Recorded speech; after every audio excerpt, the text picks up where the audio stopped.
Welcome to another DragonLance Saga review episode. It is Bakukal Frost Cult V.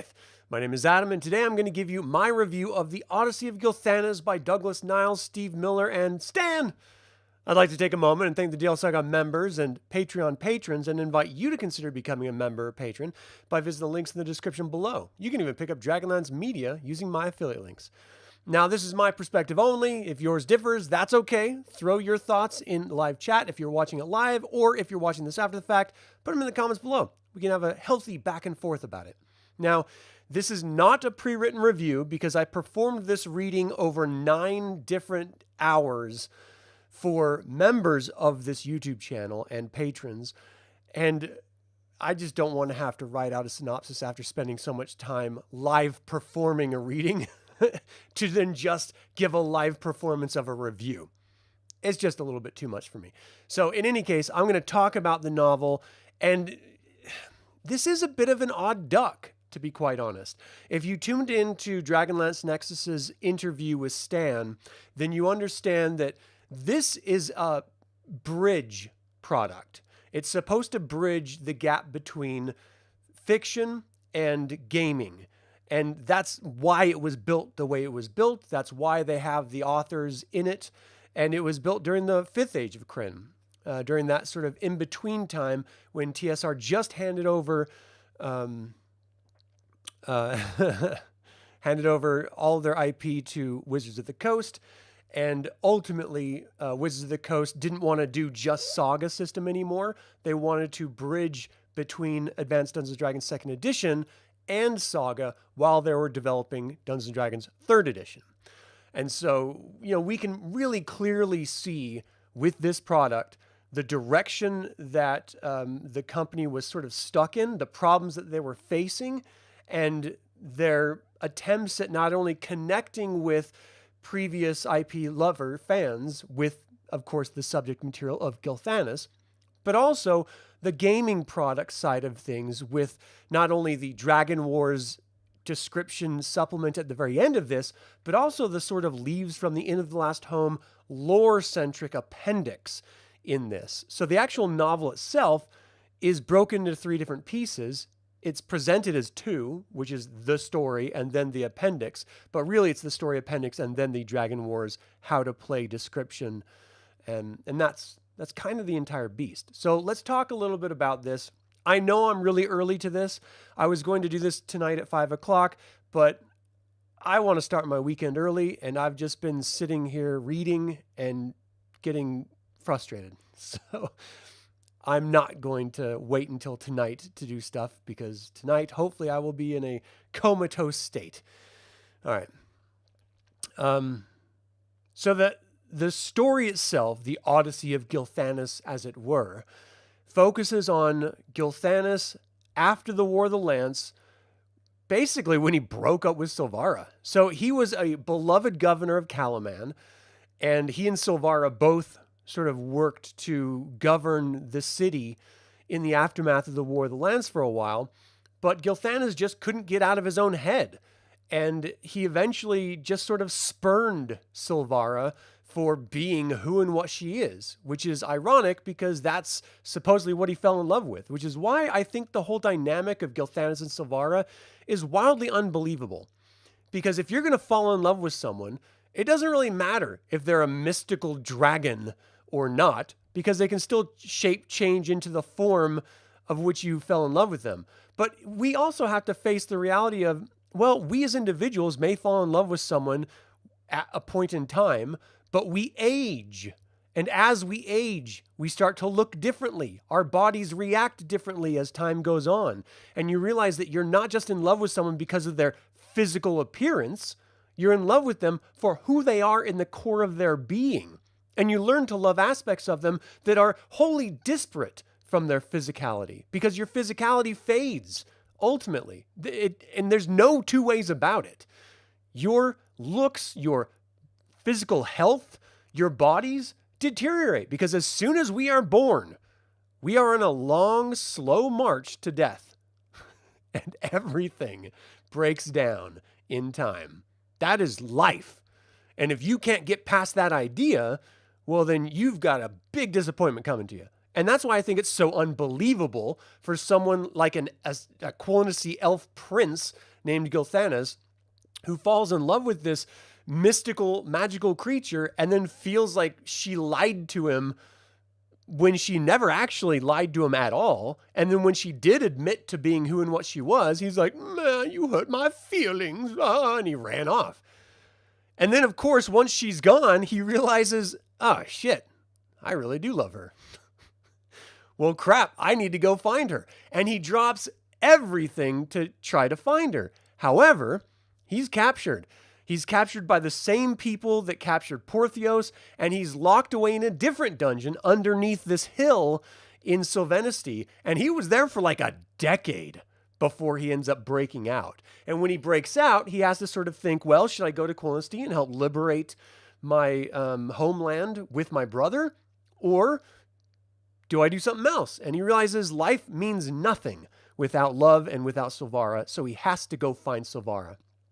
So the Odyssey of Gilthanas is Gilthanas looking for Silvara throughout the face of Ansalon. And he goes to every corner of Ansalon. It's really nice, too, because the appendix portion of this, which they frame as the Leaves of the Inn of the Last Home sort of section, is a description about the history, the current state, and adventure seeds for each of the locations that he goes to in this Odyssey to find Silvara.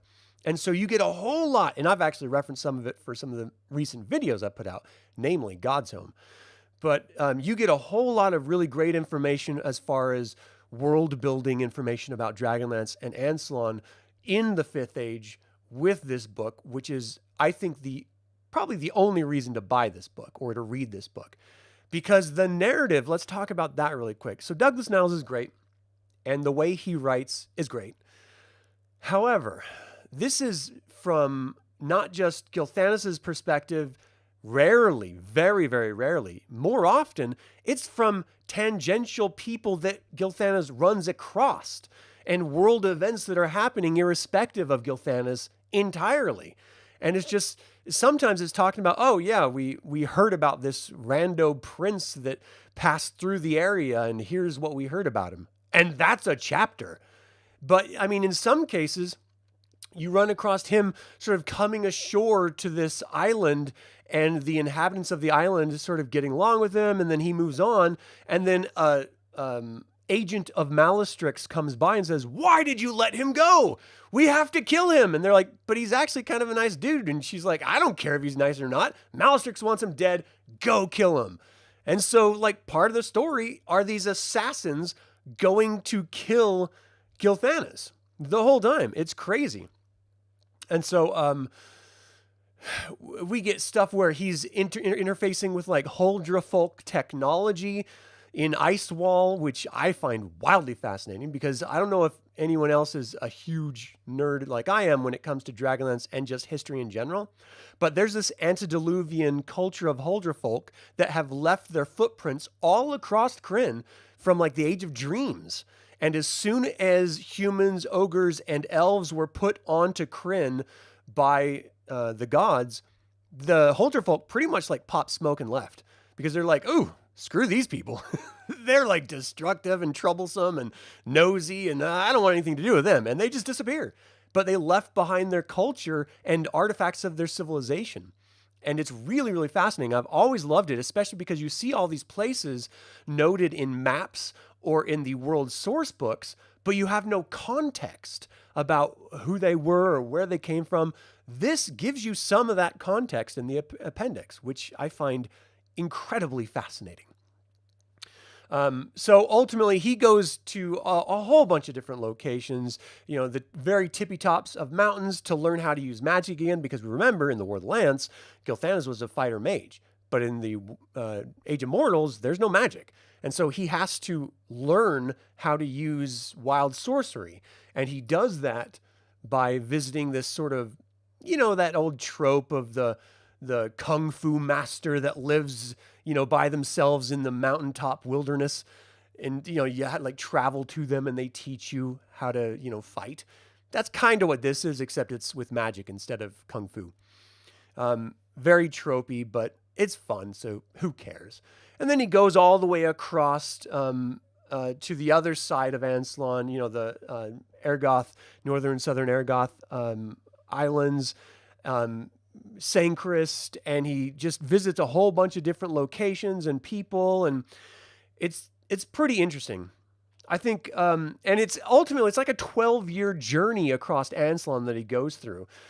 He hits like these crystal valleys near Sanction, which is incredibly fascinating because I never knew about those before. It talks about the footprint of chaos, which I had already always heard about and read about, but I've never seen on any maps or anything. And I remember seeing it in the 5th Age supplements, but I never saw it after the 5th Age Saga system supplements. It talks about it in this, and he sort of travels that space in this, which I think is fascinating. Let's see, what we really get through all of these very, very interesting locations that are not talked about in many other places. So some of them you will only get in this novel, which I find, again, is a value to it. You get to understand the complexity of Gilthanas. I've always seen him as a super badass in the War of the Lance, but then when he like spurned Silvara and they split, I was like, you're an idiot. That makes no sense at all. You don't even deserve her. That's how big of a piece of shit you are. But then you start to sort of unwrap that onion that is Gilthanas. And you realize he's heroic, he's humble, he's chivalrous, charismatic, charming, strong, intelligent, honorable. I mean, he's just a great character. And it's nice to see that he realized and he learns from his mistakes. He doesn't just continue perpetuating them. So like his sister Lorana, he goes through this character arc that never really happened in the War of the Lance, but definitely happens in the Age of Mortals. And I like that aspect of the character. I like it when characters change and evolve and learn, because that's real life. It makes it infinitely more interesting to read than someone just that stays stagnant throughout their entire career, as it were.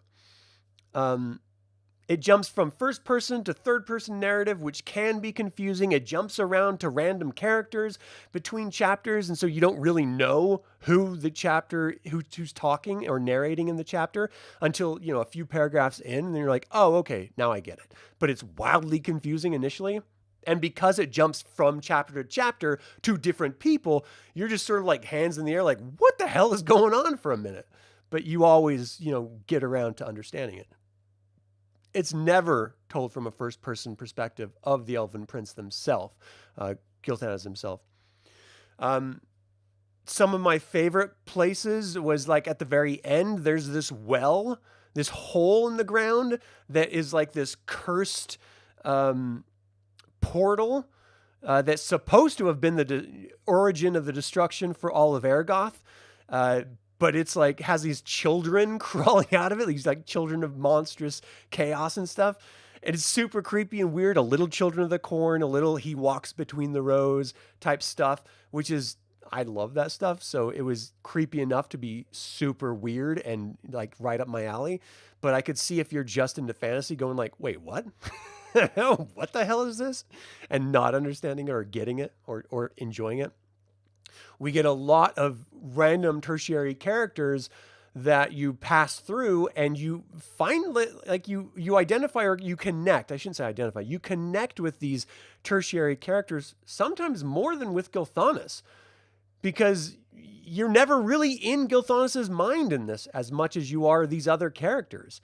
And it's fascinating to hear other characters, how they have experienced and learned and lived through interactions with Gilthanas. I find that really, really interesting. There's a part in this story where Gilthanas goes crazy, like genuinely, like he's insane. And he doesn't know who he's talking to. And he's sort of going as almost like he has dementia or something. He's like reliving War of the Lance eras when he's talking, like he runs into Lyncha Majir, and he thinks she's Tika. Well, it's her mama, so she looks a little like her. But, they're talking about just sort of flipping in and out, like a dementia patient would be, flipping in and out of tenses, like historical present tense or past tense and stuff.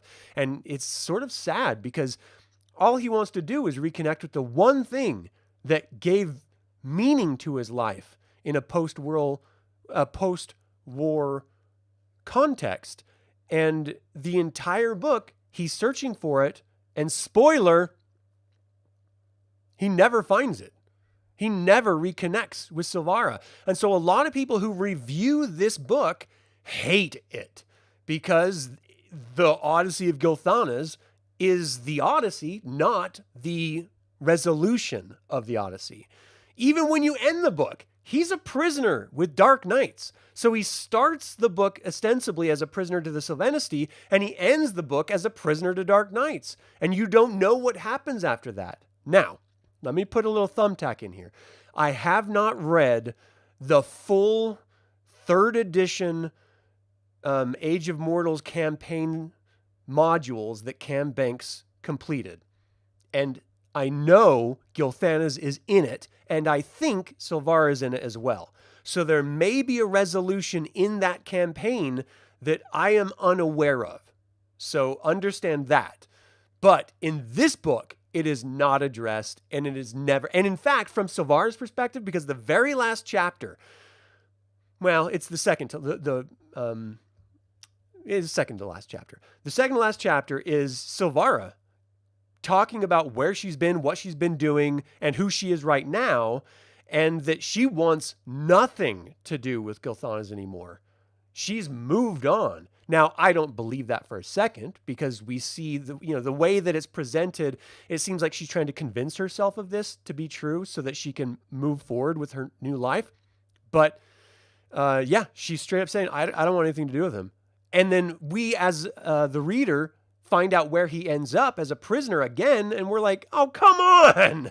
Just save him, Silvara, and then live happily ever after together. Like, as a romantic at heart, I want that ending, and we don't get it at all. So it's a little bit pained, a little bit frustrating, but if you go into this understanding that it's about the journey, the Odyssey, and not the resolution of the Odyssey, then I think you're going to enjoy this a lot more, because it is a bit of a different beast.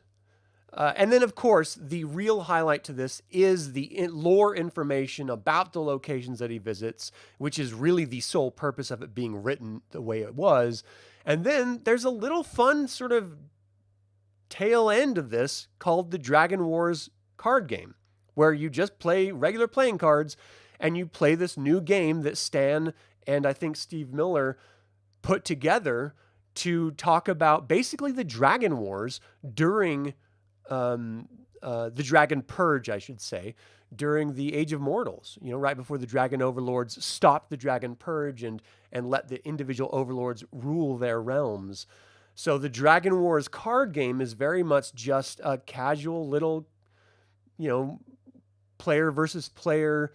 You have your own little dragon hatcheries that you're trying to protect, and you're defending and attacking other people's dragons in this sort of Dragon War card game. It's pretty cool, and I'm going to play it on the channel because I want to see what it's like actually playing it, and then I'll do a video after I've played it of a how to play Dragon Wars card game, because again, it is a Dragonlance specific game that was developed specifically for the 5th Age of Krynn in this by Stan and I believe Steve Miller.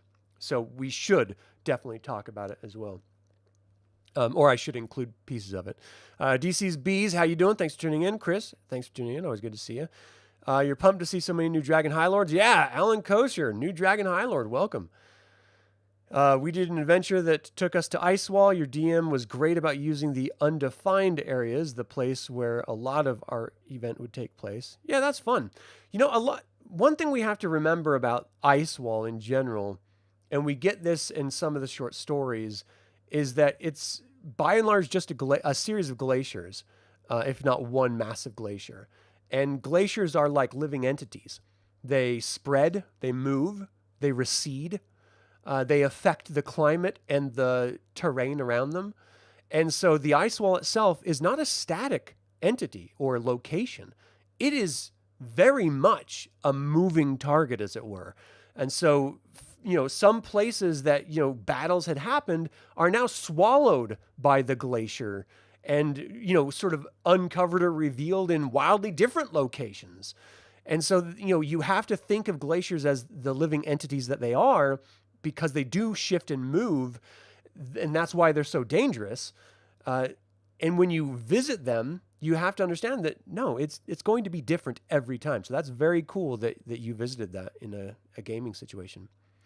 You enjoyed the Huldrefolk helps delineate the passage of time. One of the minor flaws of the setting to you is that game-wise, the Age of Might and prior ages are hard to distinguish technology-wise.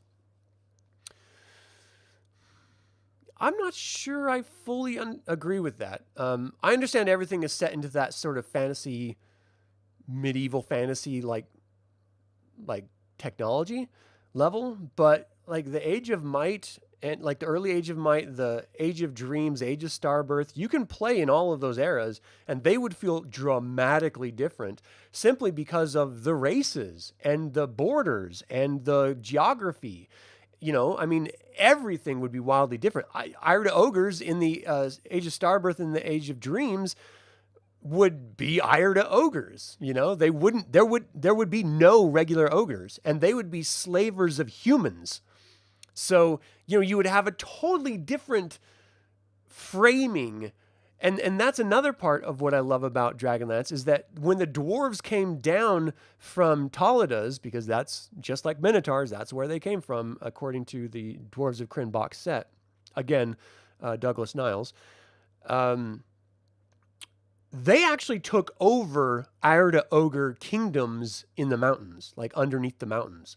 They ran across their Calthaxes in some cases, which just means Cold Forge, were actually like abandoned realms of Ire to Ogres.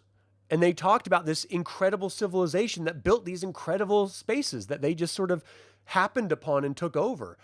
I love that idea of ancient cultures no longer being around, but the fingerprints of them being around. Because we have that in our own real world. Check out Göbekli Tepe, for example. It proves that human existence was around well before our old ice age in a society level of like actually farming and cultivating crops, something that should not have been at the time, but archaeological proof shows that it very much was. So we've forgotten our own past a number of times in our own human history, and I love seeing it reflected in fantasy worlds as well. Let's see. You enjoy okay, so when you finish your current campaign, you've talked about doing a modified Dragonlance campaign. Always liked Magic and Knights and Systems of Magic. Yeah, it would be fun. There's so much you can do in Dragonlance. There's just so much. You love flawed heroes like Gilthanas and Porthios, especially Tanis, so you never minded the flipping out at Silvara being a dragon. That's fair. We never did a pre-Cataclysm campaign. That would be interesting. Yeah, I agree. That would. You first read the book as a youth. You didn't understand Gilthanas' perspective on Silvara, but it's hard to be in a relationship with a mystical creature when you feel so insignificant comparatively. Well, I mean, elves are pretty mystical themselves. They live not as long as dragons, but they live a very long time. So I do feel like, I don't know. I'm a romantic, so I do believe that love conquers all when it comes to individual relationships. If you love someone, then you will do anything for them, and you will go to any lengths for them because they deserve it, because they're amazing to you, because they love you and you love them, regardless of who they are.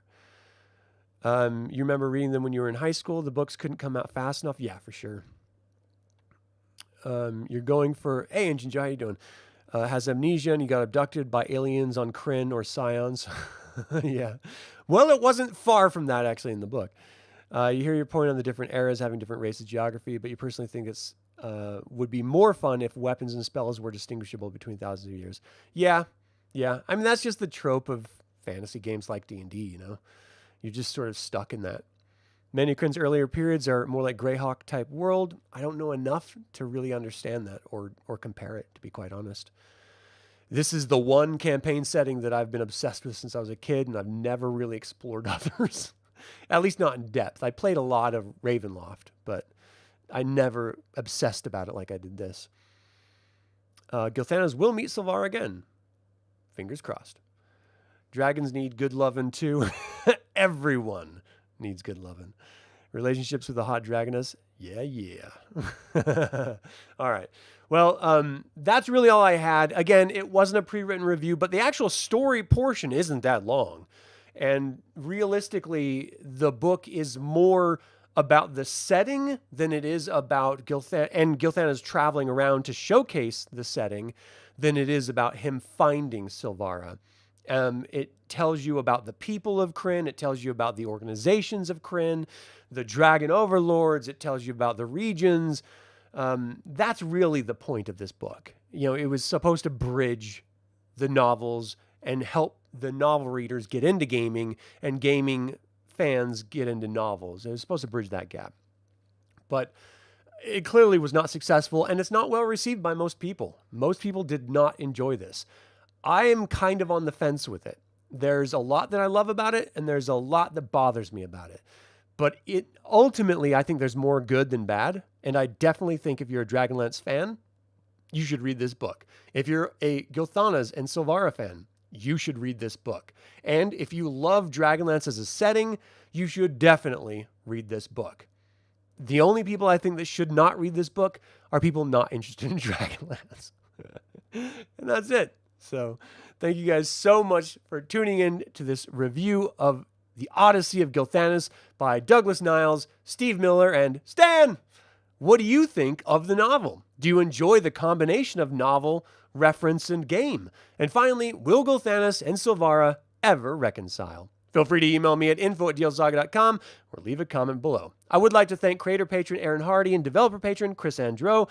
I'd also like to take a moment and remind you to subscribe to this YouTube channel, ring the bell to get notified about upcoming videos, and click the like button. This all goes to help other Dragonlance fans learn about this channel and its content. And this channel is all about celebrating the wonderful world of the Dragonlance Saga. You're welcome to join me in that celebration. So for Dragonlance Saga, and until next time, my name is Adam Slanjavar.